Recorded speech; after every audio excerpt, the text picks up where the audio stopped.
Close your eyes just for 5 seconds. What happened? If you're like most people, your brain didn't go quiet, it went louder. You started thinking about the dishes in the sink, that email you forgot to send, the thing your boss said 3 days ago that you're still replaying, what you're going to eat for dinner, whether you left the garage door open, that embarrassing moment from high school that somehow still has a lease in your head. This is the background noise of modern life. And here's the terrifying part, that noise, it never stops. Not really. Even as you're watching this, your brain is running dozens of background processes, worries, to-dos, half-remembered obligations, fears about the future, regrets about the past. And you're wondering why you're tired. I used to think this was normal. I thought the constant hum of anxiety, the brain fog, the feeling that I was forgetting something important at all times, I thought that was just what being an adult felt like. I was wrong. What if I told you that your brain isn't broken, that the fog isn't permanent, that you have a delete button for the mental clutter and it's been sitting in front of you this whole time? Today, we're going to talk about something I wish someone had told me 10 years ago. We're going to talk about how to actually, genuinely, permanently clear your mind, not with meditation apps, not with expensive therapy, though therapy is great, not with another productivity system that you'll abandon by Wednesday. We're going to talk about the one simple practice that neuroscientists call the most effective mental health intervention you're probably not doing. Stick with me. By the end of this video, you're going to feel something you might not have felt in years. You're going to feel light. Let's start with a question. Why does your brain feel so full? Here's what we've been told: we have too much to do, too many responsibilities, too many notifications, too many decisions, and sure, that's part of it, but it's not the whole story. The real problem is something psychologists call open loops.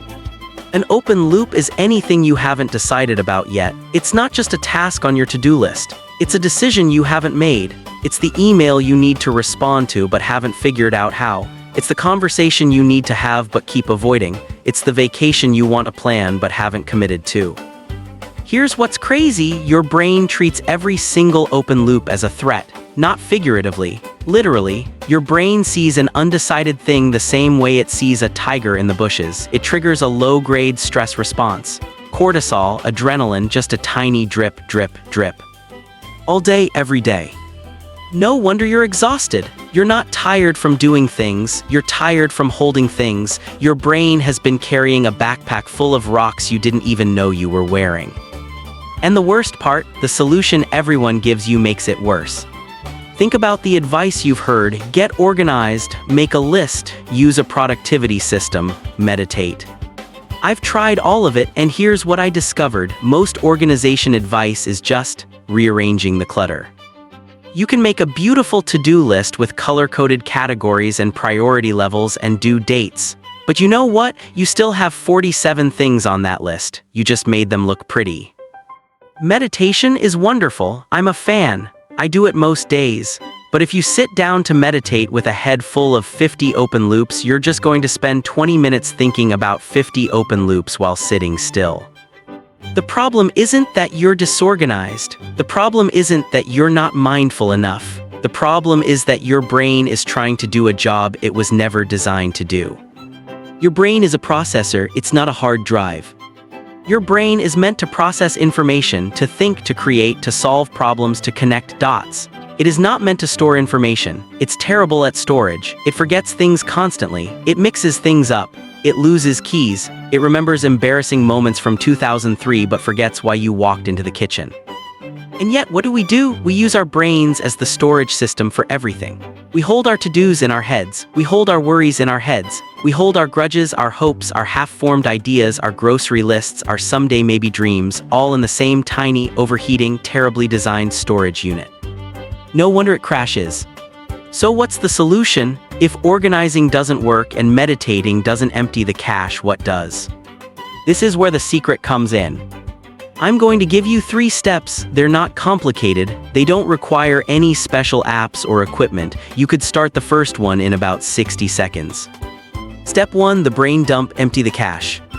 Step 2, the decision rule, close the open loops. Step 3, the weekly review, prevent future clutter. Stick with me. The first step is the one that's going to make you feel like you can breathe again. Here's the truth that changed my life. Thoughts are like water. If you don't have a place for them to go, they just sit there, they get stagnant, they grow things. Your brain needs an outlet. It needs a place to put all the stuff it's carrying so it can stop carrying it. This is called a brain dump, and it's exactly what it sounds like. Grab a notebook, not your phone, we'll talk about why in a second. A physical notebook and a pen, and for 10 minutes you're going to write down everything that's in your head. Everything. The milk you need to buy, the email you're dreading, the thing your partner said that annoyed you, the dream vacation you want to plan, the weird noise the car is making, the call you need to return, the thing you're worried about with your kid, the project at work you're procrastinating on, the book you want to read, the doctor's appointment you need to schedule. Don't organize it, don't prioritize it, don't judge it, don't even try to make it legible, just dump, let it flow. If you think it, you write it, no filter, no editing, no this is silly. If it's in your head, it goes on the page. Here's what happens while you're doing this, something called externalization. Psychologists use this word to describe the process of taking information from your internal, limited, fragile working memory and moving it to an external, stable, reliable location. Your working memory, the part of your brain you're using right now to understand these words, can hold about 4 things at once. 4, that's it. Everything else is either being forgotten or being held in this stressful, half-conscious background state. When you write something down, your brain does something amazing. It relaxes. It literally says, oh, okay, that thing is safe now, I don't have to hold on to it, I can let go. This is why you have to use paper, not your phone. Typing into a notes app doesn't work the same way. There's something about the physical act of writing, the movement of the hand, the feel of the pen, the sight of the ink on the page that signals to your brain, this is real, this is captured, you can release it. Try it right now, pause the video, grab anything, a napkin, the back of a receipt, your hand if you have to, write down 3 things that are bothering you right this second, just 3. Whispered, I'll wait. Feel that tiny drop in your shoulders, that little exhale you just did, that's the delete button. That's the feeling of your brain letting go of something it was holding for no reason. Now imagine doing that every day, for 10 minutes with everything. That's step 1. Okay, you've dumped everything out of your head, it's all on paper. That feels amazing for about 5 minutes. Then you look at the page and realize, oh no, now I have a list of 87 things I need to do. I've just externalized my anxiety into a physical object. This is where most people quit. They do a brain dump, get overwhelmed by the size of the list, and decide the whole exercise was a mistake. But you're not going to quit because I'm about to give you the second secret. The decision rule. Look at your list, most of the items on it aren't actually tasks. They're questions, they're problems, they're vague anxieties dressed up as to-dos. Talk to Sarah, that's not a task, that's a category. Talk to Sarah about what, for how long, with what goal. Fix the car, that's not a task, that's a novel. Fix which part, call which mechanic, when, with what budget. Here's the rule, every single item on your list needs a next action, and a next action has to start with a verb, a physical, visible verb.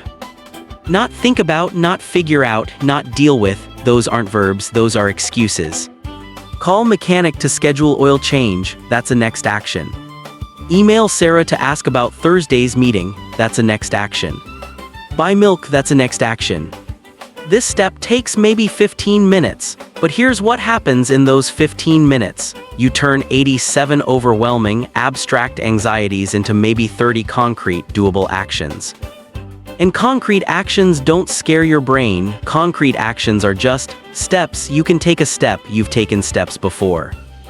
Now you have a list you can actually work from, but we're not done yet. Because if you just stop here, the clutter will come back. It always comes back, it's like dust, you have to have a system for keeping it away. This is the step nobody does, and it's the step that separates people who are permanently overwhelmed from people who have learned the secret. The weekly review. Once a week, same time, same place, every single week, you sit down with your notebook and you do 3 things. 1. You dump again. Anything that's accumulated in your head over the past week goes onto a fresh page. 2. You process the old list. What got done, what didn't, what needs to move to next week, what needs to be deleted entirely because it wasn't actually important. 3. You look ahead. What's coming next week? What needs to be on your radar? What decisions can you make now so your brain doesn't have to hold them all week? Here's why this works. Your brain loves patterns. If it knows that every Sunday at 4:00 p.m. you're going to capture and process everything, it stops trying to remind you all week. It's like telling a child, I promise I won't forget your snack, you don't have to ask me every 5 minutes. The child relaxes, your brain relaxes. The weekly review is the thing that turns a temporary feeling of clarity into a permanent state of being. It's the maintenance, it's the oil change for your mind. Skipping it is like cleaning your house and then never tidying up again for 6 months. It doesn't work. The clutter always returns. You have to build the habit of letting go. I want you to do something with me right now, in real time. Grab whatever you have, a notebook, a piece of paper, the Notes app on your phone if you absolutely have to, but paper is better. I'm going to give you 60 seconds, and in that 60 seconds I want you to write down everything that's in your head right now. Everything. Don't filter, don't organize, just dump. Ready? Go. Softly after 30 seconds keep going, don't stop if you think it, write it. Stop, look at that page. That right there, that was your brain 5 minutes ago. All that stuff, it was in there, you were carrying all of it while watching this video, while trying to focus, while breathing, you were holding all of that. And now it's on paper, you're not holding it anymore.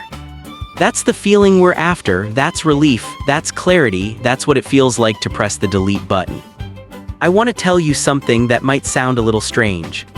The clutter in your head, it's not just annoying, it's not just stressful, it's actually changing who you are. Chronic mental clutter does something to your brain. It keeps you in a state of low-grade fight or flight. Your nervous system never fully settles, you're always slightly on edge, always bracing for the next thing. And over time, that changes you. You become more irritable, less patient, less present, you snap at people you love, you miss moments you'll never get back, you're here but you're not really here. The brain dump isn't just about productivity. It's not about getting more done. It's about coming back to yourself. It's about clearing enough space that you can actually be in your own life. You deserve to be here, not half here, not worrying about tomorrow while missing today, actually here. And the path to here is simpler than you think. It's just paper and a pen and 30 minutes a week. It's just deciding that you're done carrying things that aren't yours to carry. I can hear what some of you are thinking. I don't have time for this. I know you're busy. That's exactly why you need this. You're busy because you're carrying too much. This is how you stop carrying it. This is how you get time back. I've tried lists before, they don't work.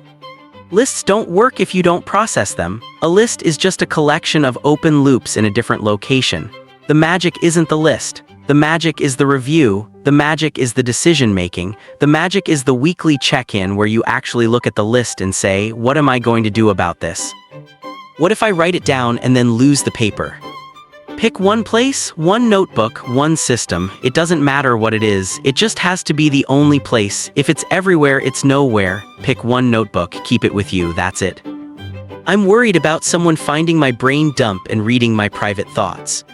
Fair, burn the pages after you process them, or use a notebook with a lock, or write in code, or hide it. Or just accept that if someone reads your brain dump, they're going to learn that you're human, which they probably already know. Here's what I want you to do. Tonight, before bed, do a brain dump, 10 minutes, everything in your head onto paper. Tomorrow morning, take that list and apply the decision rule. Turn every vague anxiety into a specific next action. And this Sunday, or whatever day works for you, do your first weekly review. 30 minutes, dump, process, look ahead. That's it, that's the whole system. 3 steps, 1 notebook, a little bit of time. And here's what I promise you, if you do this for 1 week, you will feel a difference. If you do it for a month, you will feel like a different person. If you do it for a year, you will look back and wonder how you ever lived any other way. You have a delete button. It's been sitting on your desk this whole time. It's a notebook and a pen. It's 30 minutes on a Sunday. It's the willingness to let go of things that aren't yours to carry. You don't need another app, you don't need another productivity system, you don't need to meditate for an hour a day. You just need to dump, decide, and review. That's it, that's the secret, that's the thing nobody tells you. I want to thank you for spending this time with me. I know there are a million things you could be watching right now. The fact that you chose to spend 20 minutes thinking about your mental clarity tells me something about you. It tells me you care, it tells me you're trying, it tells me that deep down you know you deserve to feel lighter than you do right now.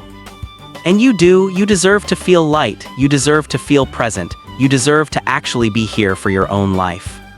The delete button is right there, all you have to do is press it. If this video helped you take a breath for the first time today, hit that like button. It tells the algorithm that we need more calm, less chaos. And subscribe if you want more secrets to make life feel a little lighter. I'll see you in the next one. Sleep well.